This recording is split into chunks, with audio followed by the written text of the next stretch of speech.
Good morning, everybody. I did my presentation on did you feel pressured to go to college? Raise your hands, because I know I did.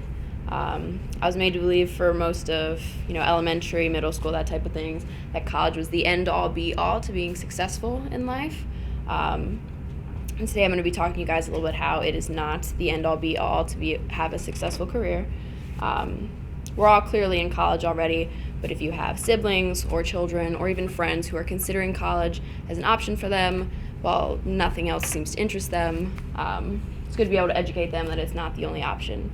I went to a technical high school, so I graduated with a technical diploma in criminal justice, which isn't the most helpful in life, but a bunch of my friends are cosmetologists, a couple are welders, and they're out here 21 years old, living financially independently by themselves. My best friend just bought a Jeep Wrangler.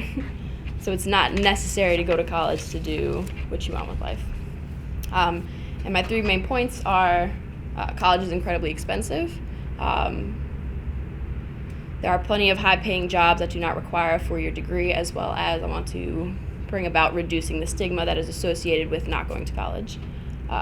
First and foremost, I believe a lot of people are going to college for the wrong reasons. If there's an 18-year-old senior of high school who doesn't know what they want to do when they grow up, I think setting them up to go get a four-year degree, spend thousands of dollars is a little counterproductive if they're not sure they're even going to use their degree once they finish with it.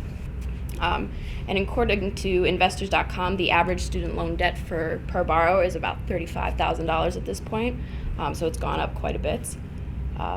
And the overall debt from student loan has gone from about $1.6 trillion to $1.4 trillion in about 5 years, and it's steadily increasing. And also, the cost of college has gone up considerably since the 70s. It was about $8,000, about $9,000 to go to a four-year degree public, as today it's about $20,000. And it's even more expensive if you decide to go to a private institution. Then also, the people who do have student loans are more likely to default on them. About 37% of people who took out loans but never finished their degree at all are defaulting on some type of their payment. And that goes down to 21% for associates, and then about 10% for if you actually finish your bachelor's.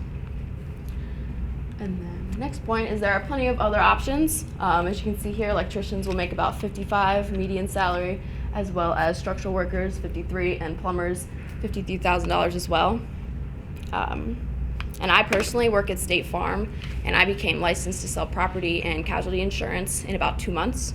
And the median salary for an insurance agent is about $48,000. So if I decided to go into sales tomorrow, there's an option that I can make it upwards of $50,000 for 2 months of work.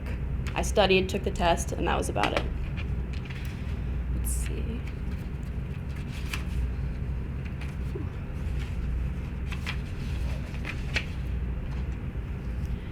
And like I said, there's a lot of skill-based jobs that don't exactly require the four-year education. And like I said, a bunch of my friends are cosmetologists or real estate agents, so you don't necessarily have to work with your hands in the type of way you might expect for a technical diploma type thing.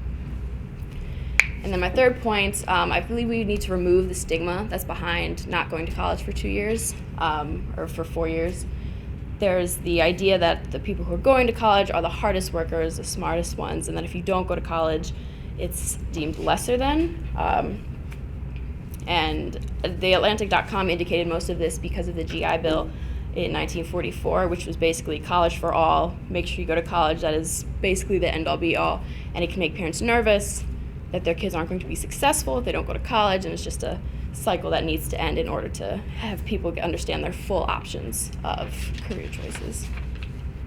And like an early exposure to the idea of a technical school is pretty important as well. Like I said, I went to a technical high school, so I understand that not going to college is a valid and oftentimes very profitable path for most people. And then in conclusion, college is not the end-all be-all to success in life. There are plenty of other options. So understanding how expensive college can be, knowing that there are other options, as well as removing the stigma around not going to college are incredibly important to bridging that gap there. Thank you.